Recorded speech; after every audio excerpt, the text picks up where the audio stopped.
To start off my story, I would like to read a poem I wrote, and content warning, sexual assault. Rape is not a graduation requirement. My first year seminar turned into solitary confinement. My rapist had class in the room next door, and instead of kicking him out, they watched me get called a lying whore.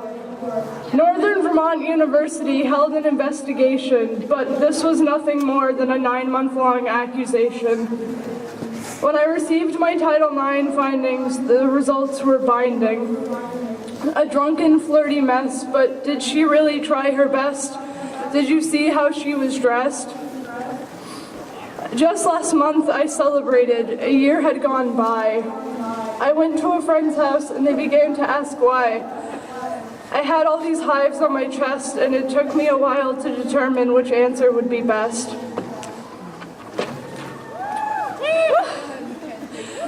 I was raped a year ago, I began to explain, and as these words left my mouth, I could tell that my friend was in pain.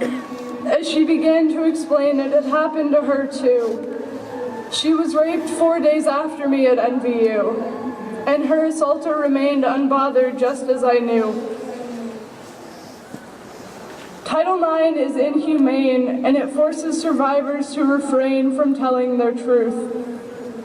Most students leave college with a degree, but I left with more PTSD and 6 untreated STDs from a man who forced himself onto me.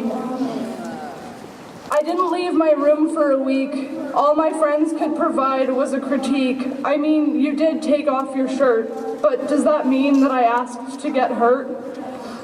My story is normal and representative, and the most infuriating part is that this is preventative. This is why I'm an activist.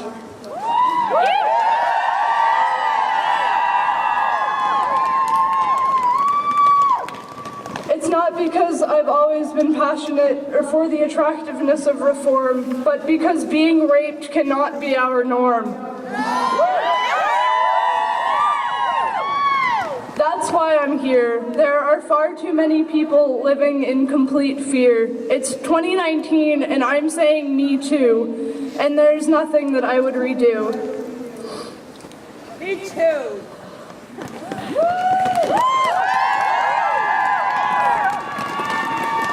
I wasn't an activist until after December 2nd, 2017. This was the night that I was raped. The weeks following this assault, I became what is seen now as an activist. An activist is someone who fights for social change, but what I was fighting for wasn't change, it was respect and dignity.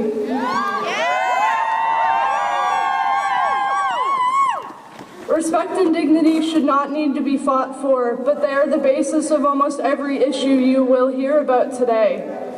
Respect for our earth, for our bodies, for people of color, for trans lives, for children, for people with disabilities.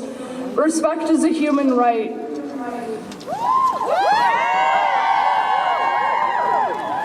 While I was still enrolled at Northern Vermont University, I spent my days trying to reform the policies in Title IX. This was not to try to save people or to make significant changes, but it was to keep myself put together. Activism is often seen as a heroic thing, and I hear you do such great work. My advocacy was messy and emotional, and it ruined the person I was prior to this assault. The activism I do is a survival response and is trauma, and is by no means glamorous. As a survivor of sexual assault, I felt a very heavy pressure to front the movement of reform on my campus that I was stuck on, and I very quickly burnt out. I lost who I was because I was constantly trying to fix issues around Title IX. I lost relationships with my friends because I was too much to be around. I gave up on changing policies and meeting with administrators because it consumed who I was. This is where you all can come in. People who advocate for issues that they have experienced have very unique perspectives and can provide information that will truly cause change, but they can't carry all the weight.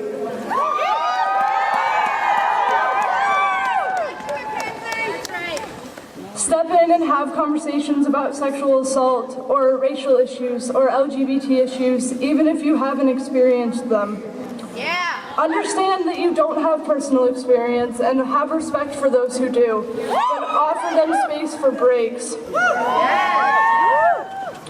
I did not ask for what happened. People do not ask to be raped. If you read my Title IX findings that Northern Vermont University compiled, you might think that it was my drinking or my clothes. But I have learned from telling this to countless others, my rape was not my fault.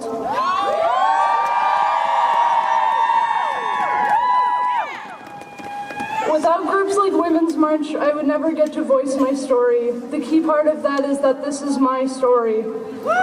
This isn't the administrators putting together a packet of findings. This isn't my detective building a reputable case. My story is conventional, and again, that's why I'm an activist. Rapists need to be held accountable. Yes!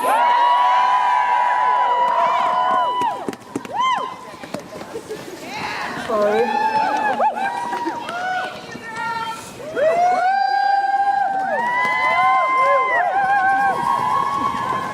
I would also like to point out that you don't need to be put together to be an activist. I am an absolute mess. I'm not in school. I just packed up all of my things and moved on my own.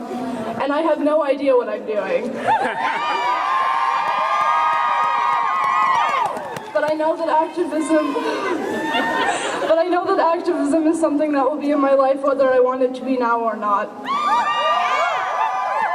Reach out to local organizations that work with issues that you care about, and you can do this too. Women's March has provided me with not only an opportunity to share my voice, but also a network of support who allowed me to take breaks and believed me when no one else did, so that will be my take-home point. I believe you, and I support you, and I thank you all for listening. I wasn't an activist until after December 2nd, 2017. This was the night that I was raped. The weeks following this assault, I became what is seen now as an activist. An activist is someone who fights for social change, but what I was fighting for wasn't change, it was respect and dignity.